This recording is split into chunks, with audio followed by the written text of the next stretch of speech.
Okay, finance experts, now we want to talk about the balance sheet and income statement. From your principles of finance class, from your principles of accounting class, let's talk about some of the basics. Balance sheet, assets equals liabilities plus owner's equity. Balance sheet tells me how much we have in assets and who puts up the money. Why do we care? We make a promise to one group, we don't make a promise to the other group. From a constraint perspective, we don't like liabilities. We'll talk more about that a little bit later, why we like that. So the balance sheet tells me how much we have in assets and who puts up the money. Does it come from creditors or does it come from shareholders? We care because we make a promise to one group, we do not make a promise to the other group. The income statement is just revenues and expenses, a basic income statement. Revenues and expenses, this is going to be the basic income statement that we use in class. Sales minus cost of goods sold minus administrative expense minus depreciation is EBIT minus interest is earnings before taxes or taxable income minus taxes is net income. Basic income statement. Sales minus cost of goods sold minus administrative expenses minus depreciation is EBIT, earning before interest and taxes. Sometimes people refer to this as operating income. Minus interest, this is a financing expense. It's not an operating expense from the principles of finance class. Minus interest is earnings before taxes or taxable income, pre-tax income. Minus taxes, tax liability, is net income. This is the income statement. This is the balance sheet. We're going to talk about analyzing the balance sheet and the income statement. Okay? This is for a particular period, usually a year, usually or can be for quarterly, every 3 months. The balance sheet is a snapshot. It's a picture. That's a point in time. So we can calculate the balance sheet as of now. We look at all the assets we have, what we owe in those, what shareholders have invested. The income statement is from a point in time, last year, last quarter, okay? This is a snapshot, it's a picture at a point in time. Why do we care about what the balance sheet tells us? Well, if I have 3 companies, A, B, and C, and I told you A, B, and C will hire you, you can take a job with all 3 companies.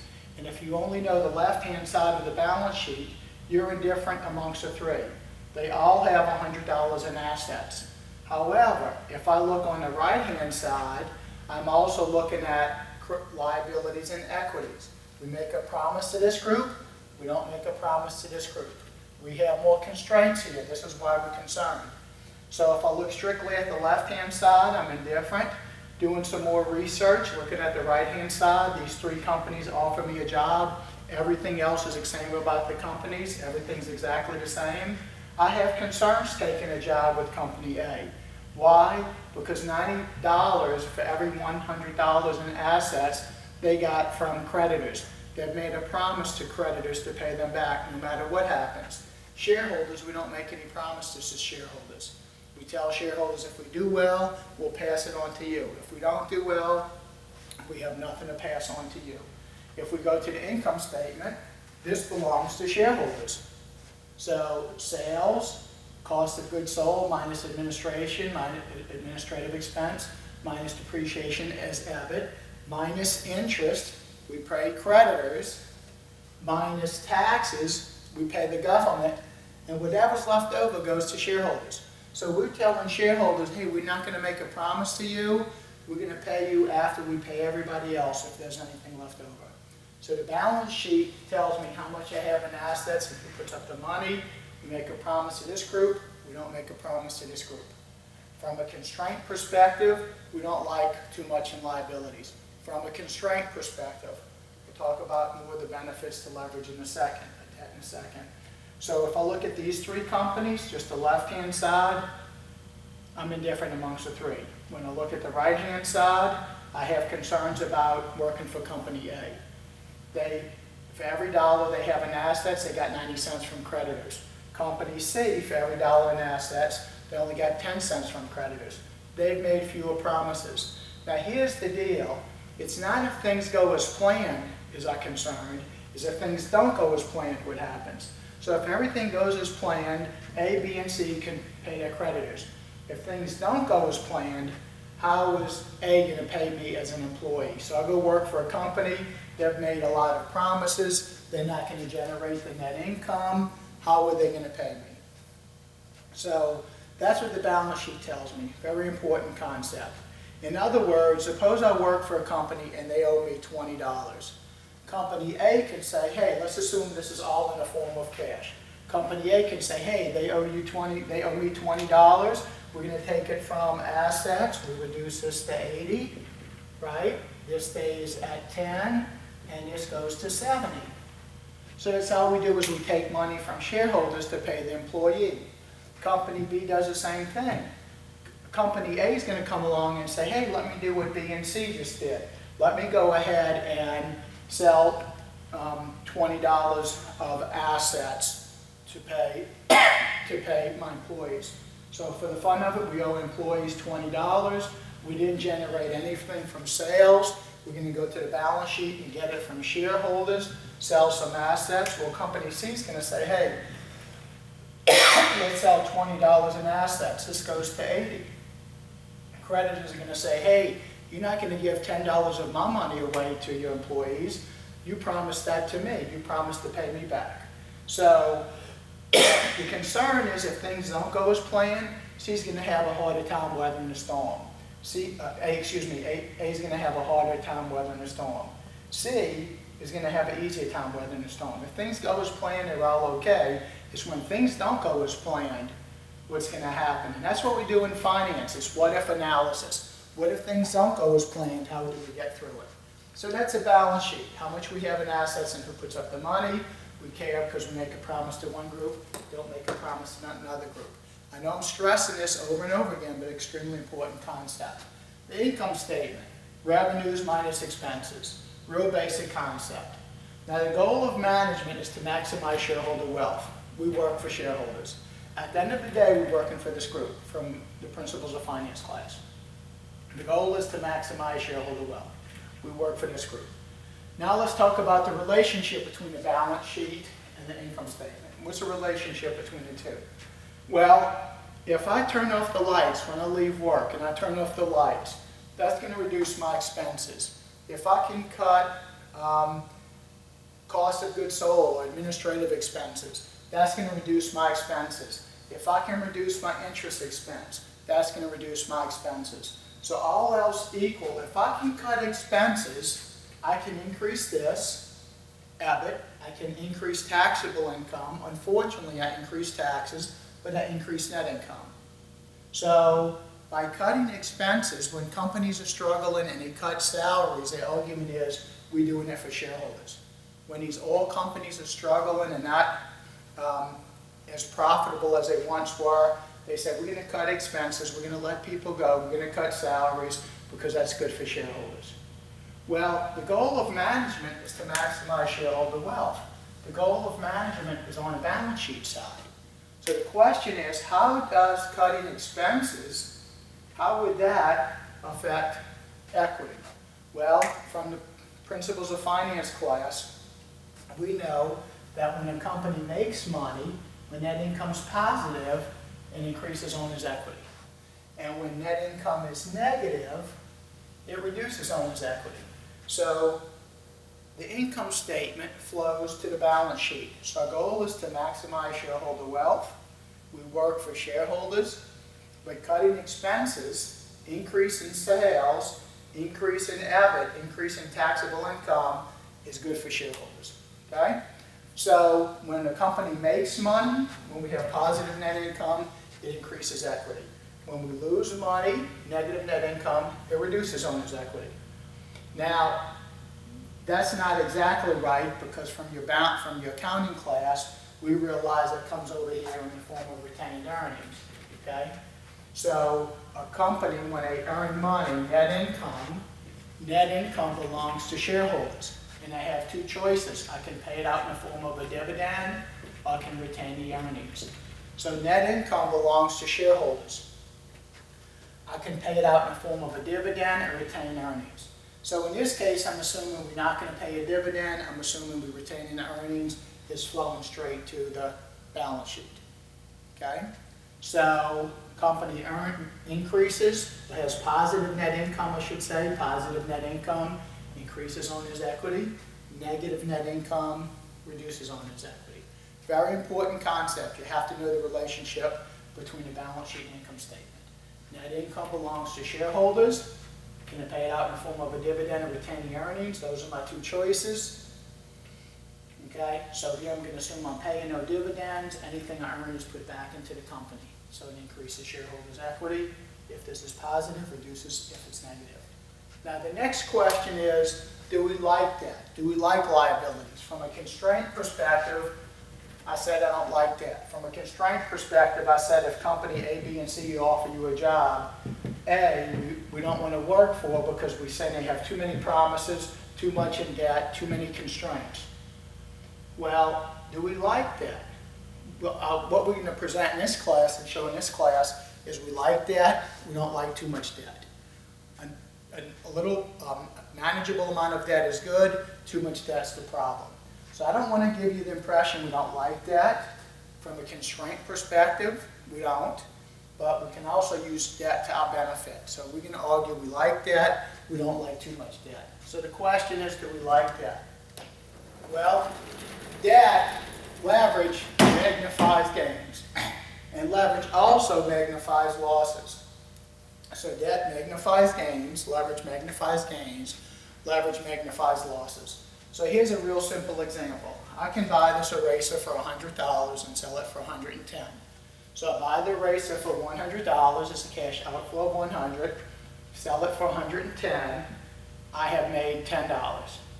So I have to work to get the $100 to buy the eraser to sell it for $110. A friendly banker comes along and says, hey, instead of you working for the $100, why don't you go ahead and borrow the $100 from me? And you can turn around and sell the eraser. So my friendly banker says, hey, why don't you go ahead and borrow money from me at 5%? So here is when I buy the eraser with my own money. Here's when I buy the eraser with the bank's money. And the banker is going to charge me 5% on the loan. The banker wants to be compensated for his or her risk. So the first thing I do is I get the $100 from the bank. I don't have a cash flow. Get $100 from the bank, sell my eraser for $110, pay my banker back $100 in principal, $5 in interest, and I've made $5. So look what happens. Here I had to work and save $100 to make 10. Here I did nothing to make 5. Leverage magnifies gains. I can make more when I'm making money. I can make more with leverage. The problem is leverage magnifies losses. When I lose more with leverage. So look what happens. So I buy the eraser for $100 and plan on selling it for $110 and making $100. I can't sell it. Nobody wants to use it. It's old technology. We all want to computers. The most I can lose is $100. However, if I borrow money from the bank, I buy the eraser for $100, try to sell it for $110. I can't sell it to anybody. I'm stuck with the eraser. I'll lose $105. I'll lose my $100 and I'll lose the $5 in interest out of the banker. So I have to pay the banker back the promise. Now you may argue, well, you don't have the money, why pay the banker? Well, I always want to pay the banker because if I re-enter the marketplace, I want to be able to get that next loan. If I re-enter the marketplace, I want to have that line of credit. So we're going to argue, we're going to make our payments. Good financial management is the last check you ever write bounces. Good financial management is the very last check you ever write bounces. That's the key. Okay, so we're going to make our payments. So I've just shown you that leverage magnifies gains, leverage magnifies losses. When I use leverage and I'm making money, when I can sell my eraser, I can make $5 with coming up with nothing. However, leverage also magnifies losses. If I can't sell my eraser, I lose $105. Okay? Now I'm showing this in terms of dollars, not returns. We'll talk about returns a little bit later, but I'm just trying to show you a basic presentation about leverage. So the question is, do we like that? Do we like leverage? And the answer is going to be we like that. We don't like too much debt. It has constraints, that's what we don't like, but we're using somebody else's money to make money. So when we're making money, we make more with leverage. So I can either work for $100 to sell my racer to make 10, or I can just go to the bank and get $100, sell my racer for 110 and make 5. And if you say, well, here I only made 5 and here I made 10, then I would argue, well, just do this twice, and now you've made your $10, okay? But the problem is when you lose money, you lose more with leverage. So you can't have your cake and eat it too. From statistics class, right? You have a standard deviation, right? And here's an expected value or a mean. You have above and you have below, okay? So you have both sides of the distribution. You have above the expected value, a mean, you have below it. So if things go as planned, I can make 5. Things don't go as planned, I'll lose 105. I'll lose more with leverage, I'll make more with leverage, okay? So let me show you another example. So here's another example of using leverage to magnify gains and magnify losses. And again, we're going to talk more about leverage ratios. And the key is we want a manageable amount. But I'm trying to just prove to you that leverage magnifies gains, leverage magnifies losses. So here's another example. I can buy real estate in Hammond. So I do my research and I realize that all real estate in Hammond, rental property, returns 10%. And I have $50,000 to invest. I have $50,000 of my own money to invest. And I decide I want to invest in real estate in Hammond. I want to rent an apartment complex to Southeastern students. So I buy a $50,000 piece of property. I buy one unit for $50,000. And I expect to get 10% on that one unit. So I expect to make $5,000 over the year. My friendly banker comes to me and says, hey, you put up $50,000, I'll lend you more, and now you can control more in assets. See, the reason why people like leverage and using somebody else's money is they can control more in assets. So my friendly banker comes to me and says, hey, you put up 20%, I'll put up 80%, a traditional loan. Now, why do they want me to put up 20%? Well, they want me to take some of the risk, okay? They want me to take some of the risk. There's a positive relationship between risk and return. And you will see this throughout this class. There's a positive relationship between risk and return. We have risk on the horizontal axis, return on the vertical axis, and there's a positive relationship. Positive relationship between risk and return. As risk goes up, return goes up. So bankers want me to take some of the risk. Bankers want me to have something to lose. So when I go borrow money to buy the house, the banker's not going to say, hey, I'm going to lend you 100% because what's my incentive to pay? If I have some of my money invested, if I have a horse in the race, I have something to lose, I'm going to make it work. So my friendly banker says, hey, put up your 50, I'll lend you the rest, I'll lend you up to 80%. My banker's telling me he or she won't lend me more than 80% of the value of the property. So I'm going to put up 20%, the banker's going to lend me 80%, and I'm going to buy some real estate. I have $50,000 to invest. That's what I said before. I have $50,000 to invest. So I can put up $50,000. The bank's going to put up the $200,000. So now I can buy a piece of property worth $250,000. So I can buy a piece of property worth $250,000. Let's take a step back. On a test, if I gave you this scenario and said, the bank is going to lend you a certain percentage and you have to put up the rest, how much will a banker lend you? Well, let's go back to college algebra days. So how much will a banker lend me? Well, the banker is going to lend me 80% of the value of the real estate, and I'm going to put up 20% of the value. So 20% of the value of the real estate is what I have to put up, and I have $50,000 to put up. Okay? So solve for fig. So divide both sides by by 0.2.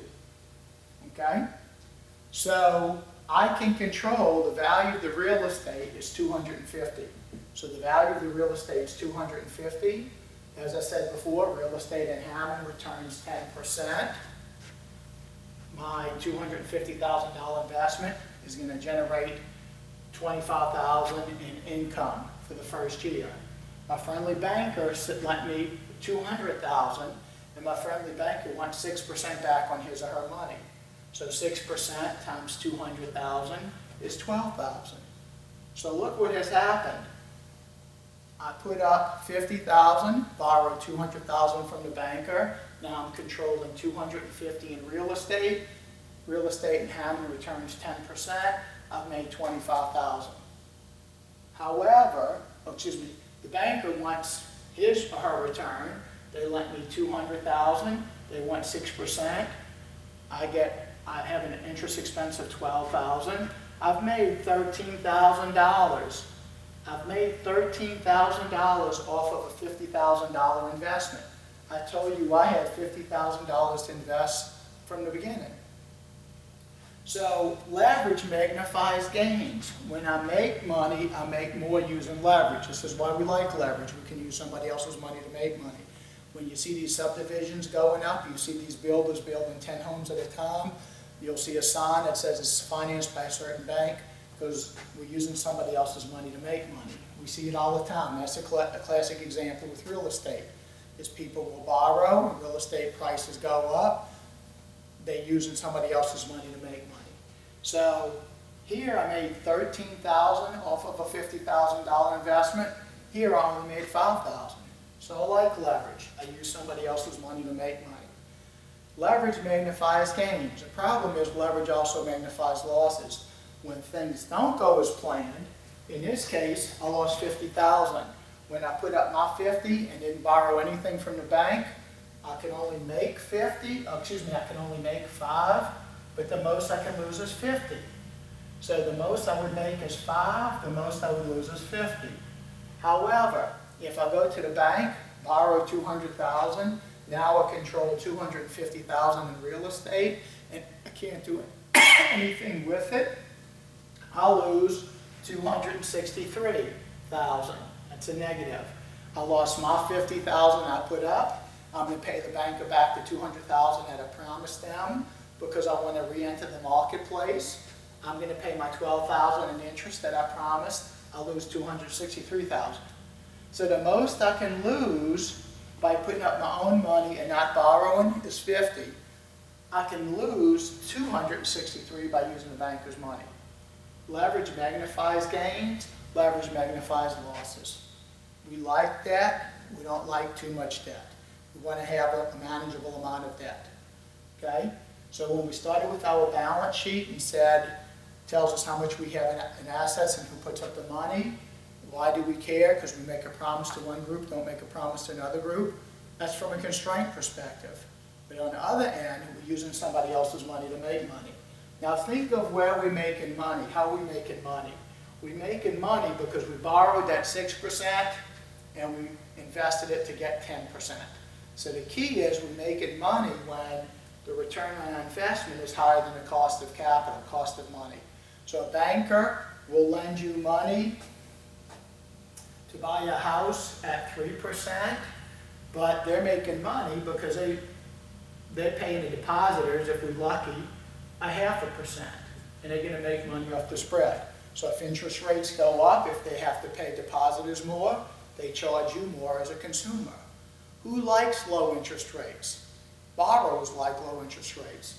Who does not like low interest rates? Savers. So if you have a grandparent who's retired, they don't like these low interest rates because they're an investor. You, on the other hand, you're borrowing, you like these low interest rates. The banker really doesn't care. They're making money off the spread. It's just like oil prices. Okay? If a barrel of oil falls and the gas stations charge less, they're still making money off the spread. They acquire it for less and they're charging you less. Okay?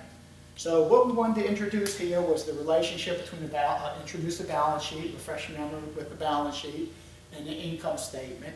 Talk about how the income statement affects the balance sheet, and talk about leverage and why we like that. We like that, we don't like too much debt. Leverage magnifies gains, leverage magnifies losses. Very important concept.